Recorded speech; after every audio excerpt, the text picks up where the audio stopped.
All right, good morning, guys. Here's where I'm at with the rebuild on my 22 RE 1987 Toyota pickup 4x4.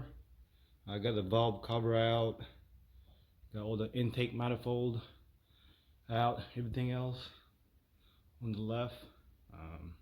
So here's where I'm at. Again, looked at the oil. It was a little muddy, almost brownish color.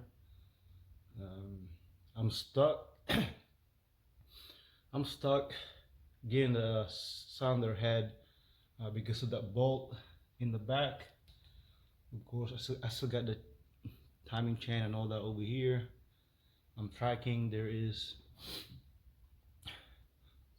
a bolt in there, so I can get into that later on.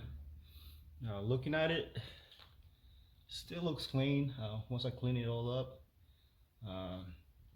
put new head gaskets on it, but we'll see how that looks once I get it out.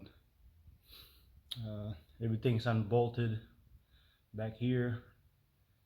I just put it back on there to retain it.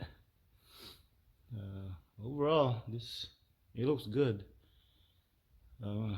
Just surface rust on it. Again, it's got over 300,000 miles.